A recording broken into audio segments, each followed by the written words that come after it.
Oke, baik. Sebelumnya, Assalamualaikum warahmatullahi wabarakatuh. Perkenalkan, kami dari kelompok 9 yang akan menjelaskan tentang rangkaian RL dan RC pada orde 1. Nah, sebelum kita lebih lanjut untuk menjelaskan materi, izinkan kami perkenalan dari kelompok 9 yang beranggotakan Aldo Jandi Parewang dengan NIM 04201010, Bekti Afrianisdi Bekti Afriani Pratiwi 04201024, Hendi Gunawan 04201039, dan Jatwa Jawhar dengan NIM 04201047. Next.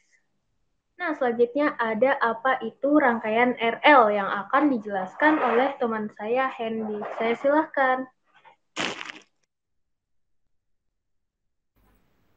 Baik, rangkaian RL adalah sebuah rangkaian yang terdiri dari resistor atau hambatan dan induktor yang terhubung secara langsung terhadap sumber arus atau sumber tegangan. Bila kontak saklar ditutup, maka arus di dalam hambatan mulai naik. Seandainya induktor tersebut tidak ada, maka arus akan naik dengan cepat. Akan tetapi, karena adanya induktor, maka sebuah tegangan yang muncul di dalam rangkaian tersebut dari hukum Lenz. Maka tegangan gerak elektrik ini menentang kenaikan arus, yang berarti polaritas tegangan gerak elektrik baterai. Jika terminal-terminal osiloskop dihubungkan melalui hambatan, maka bentuk gelombang yang dipertunjukkan akan membentuk gelombang dari arus di dalam rangkaian tersebut, karena penurunan potensial melalui R yang menentukan penyimpanan osiloskop adalah diberikan oleh V sama dengan IR. Oke, baik. Terima kasih Saudara Hendy atas penjelasannya. Selanjutnya ada outline kedua, yaitu apa itu rangkaian RC yang akan dijelaskan oleh teman saya, Jatwa Jauhar. Saya persilahkan. Baik, jadi apa itu rangkaian RC? Rangkaian RC adalah suatu rangkaian seri yang tersusun oleh resistor atau penghambat dan kapasitor yang terhubung oleh suatu sumber arus atau sumber tegangan. Di sini kita memasukkan kapasitor sebagai sebuah elemen rangkaian yang akan mengantarkan kita ke konsep arus-arus yang berubah terhadap waktu. Jika sebuah hambatan dimasukkan di dalam rangkaian, maka pertambahan muatan dari kapasitor per satuan waktu menuju nilai kesetimbangannya. Next. Oke, jadi sini ada sifat rangkaian RC, di mana di dalam semua pemuatan dan pelucutan dapat dipelajari dengan sebuah osiloskop yang dapat mempertunjukkan pada layar fluoresensinya grafik-grafik variasi potensial dengan waktu, sehingga dapat terlihat perbedaan potensial V terhadap kapasitor dan perbedaan potensial V melalui hambatan sebagai fungsi-fungsi dari waktu, membandingi fase tegangan di setiap elemen terhadap arus I. Oke, baik. Terima kasih Jatwa atas penjelasannya. Selanjutnya ada outline ketiga, yaitu mengenai tentang step respon pada RL dan RC yang akan saya jelaskan sendiri. Nah, jadi step respon pada RL dan RC ini yang dimaksudkan ketika sumber tegangan arus DC tiba-tiba diterapkan ke sirkuit dapat dimodelkan sebagai fungsi langkah dan respon yang dihasilkan disebut respon langkah. Nah, selanjutnya ada penjelasan mengenai rumus-rumus dari teman saya, Aldo Jendi. Saya persilakan. Baik, terima kasih. Selanjutnya di sini, sebelum kita masuk ke pemodelan rumus, yang perlu kita ketahui yaitu resistor, kapasitor, dan induktor. Ketika sebuah arus mengalir, tegangan yang terukur itu berapa? Di sini resistor yaitu persamaannya VR sama dengan I dikali R. Kemudian ada kapasitor. Di sini, mohon maaf ini terbalik. Kapasitor VC sama dengan 1/C integral I dt dan induktor VL sama dengan I aksen dikali L. Oke, di sini saya mempunyai sebuah gambar persamaan modeling pada RC yang saya ambil dari buku Erwin Kreyszig.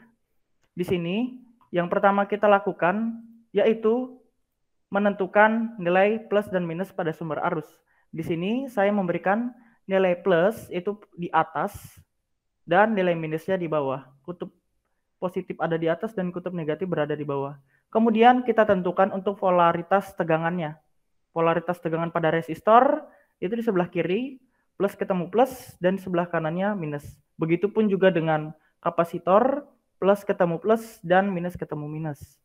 Nah, selanjutnya pada permodelan ini, kita gunakan metode KVL untuk memodelkan sebuah persamaannya, yaitu yang seperti yang kita ketahui untuk KVL sendiri adalah sigma V sama dengan 0. Nah, dari rangkaian ini dapat kita analisis. Kita mulai lari sumber tegangan terlebih dahulu. Menabrak sumber negatif, minus E, ditambah VR positif, dan ditambah VC sama dengan 0. Oke, kita pindahkan untuk sumber tegangannya ke sebelah kanan sehingga tidak ada angka minus. VR tambah VC sama dengan E. Nah, ingat rumus sebelumnya, kita menggunakan VR sama dengan R dikali I dan VC 1/C integral I dt sama dengan E. Kemudian kita turunkan kedua ruas untuk menghilangkan integral yang ada di kapasitor. Nah, didapatkan R dikali I aksen ditambah 1/C dikali I sama dengan E aksen. Lalu untuk agar persamaan ini menjadi OD1, kita harus menghilangkan nilai R di sebelah sini. Dengan bagaimana caranya? Yaitu membaginya dengan R di kedua ruas. Oke, dapat kita lihat juga E aksennya ketika kita turunkan, karena tidak ada nilai I, maka dia akan menjadi 0. Lalu didapatkan hasil I aksen ditambah 1/CR dikali I sama dengan 0. Dan didapatkanlah sebuah model persamaan orde 1. Selanjutnya, seperti yang kita ketahui tadi, OD ini adalah bentuk homogen karena di sebelah ruas kanannya ini berbentuk 0 ya. Kita selesaikan, yaitu kita pindahkan 1/C kali R dikali I ke sebelah kanan. Jadi I aksen sama dengan min 1/CR dikali I. Lalu ingat, untuk bentuk I aksen itu adalah DI per DT. Oke, I aksen adalah DI per DT. Nah, kemudian kita pindahkan DT-nya ke sebelah kanan dan I ke sebelah kiri. Bisa dilihat di sini, I di sebelah kanan kita pindahkan ke kiri jadi 1/I, dan DT kita pindahkan ke sebelah kanan dikali DT. Kemudian kita integralkan kedua ruasnya.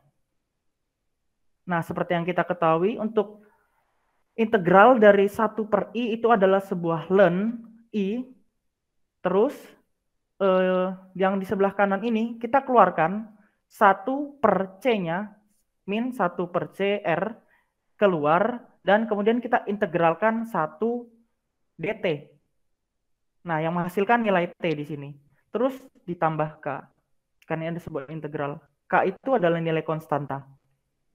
Nah, dari sini kita menggunakan eksponensial, yang ketika kita kalikan dengan eksponensial, ln I itu menjadi I sama dengan E pangkat min T/C kali R. Kemudian ditambah K. Dan ini adalah sebuah persamaan umumnya.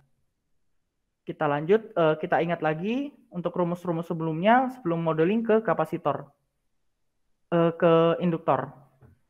Kemudian modeling pada RL, saya juga mempunyai gambar di sini yang saya ambil dari buku Erwin Kreyszig.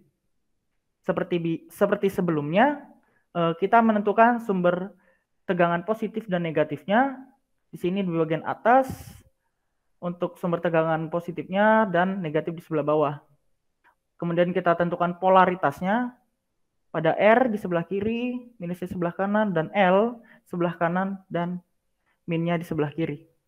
Lalu kita gunakan KVL seperti sebelumnya untuk memodelkan persamaannya. Sigma V sama dengan 0. Kemudian kita lihat alurnya. Pertama kali dia menabrak sumber kutub negatif, jadi negatif E ditambah positif R ditambah positif L sama dengan 0. Kita pindahkan ke sebelah kanan untuk E-nya. Dan kita masukkan nilai VR dan VL-nya. Di sini mendapatkan R dikali I ditambah L dikali I aksen sama dengan E. Kemudian kita, agar seperti persamaan OD, kita pindahkan untuk aksen, I aksennya ke sebelah kiri, jadi L kali I aksen ditambah RI sama dengan E. Kemudian kita bagi kedua ruasnya dengan L untuk menghilangkan L yang di sebelah kiri ini. Kita bagi, jadinya I aksen ditambah R dibagi L dikali I sama dengan E per L. Nah, ini adalah sebuah model OD1-nya. Oke. Dari bentuk tersebut dapat kita lihat bahwa OD ini adalah non-homogen. Kenapa non-homogen? Karena di sebelah kanan ini mempunyai sebuah nilai ya, E per L. Oke, seperti yang kita ketahui kalau untuk non-homogen sendiri, kita biasa menggunakan rumus atau persamaan Y, X sama dengan E pangkat min H dalam kurung K ditambah integral R kali E pangkat H dx. Nah, yang dimana nilai H dan R ini kita dapatkan sebagai berikut. Kita permisalkan. Pertama, kita permisalkan P itu sama dengan R dibagi L di sebelah sini. Kemudian nilai R kecil sama dengan E per L. Nah, kemudian kita untuk mendapatkan nilai H-nya ini, yaitu hasilnya dari integral P. Yang dimana integral P dt, kemudian kita masukkan nilai P-nya, yaitu R per L, dan didapatkan hasilnya R per L dikali T. Didapat dari mana? Kita keluarkan R per L-nya, keluar integral, kemudian kita integralkan 1 dt, dan didapatkan hasil T. Dikalikan. Oke, dari persamaan ini agar lebih mudah kita menganalisisnya dengan modeling RL circuit, kita ubah nilai Y itu menjadi I dan X itu menjadi T.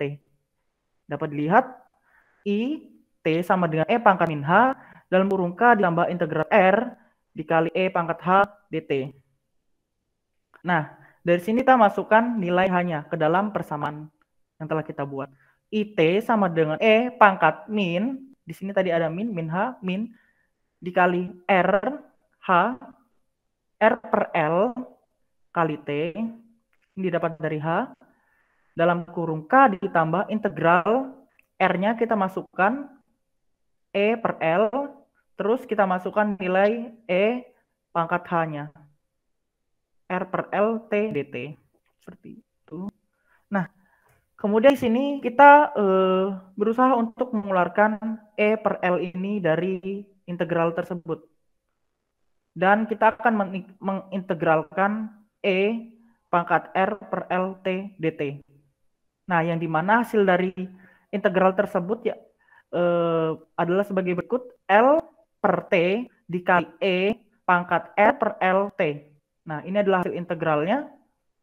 Kemudian di sini dapat kita lihat, kita dapat mencoret L dengan L. Kemudian kita lakukan perkalian E pangkat min R per L T ke dalam ini. Ke dalam rumus ini, persamaan ini. Yang dimana dapatkan konstanta dikali E pangkat min R per L T ditambah E per L. Nah, E pangkat R per L-nya ini kenapa bisa menghilang? Itu karena dikalikan ini. Pangkat min ketika dikalikan dengan pangkat plus, dia akan saling bertabrakan ya. Menghasilkan nilai 1 atau 0. E pangkat 0 sama dengan 1. Dan ini adalah sebuah persamaan model OD1 untuk RL circuit. Jadi saya kembalikan ke Bekti. Oke, baik. Terima kasih Aldo atas penjelasannya mengenai modeling RL dan RC. Mungkin sekian dari kelompok kami, kurang lebihnya mohon dimaafkan. Kami dari kelompok 9 pamit. Wassalamualaikum warahmatullahi wabarakatuh. Dan sampai jumpa. Terima kasih.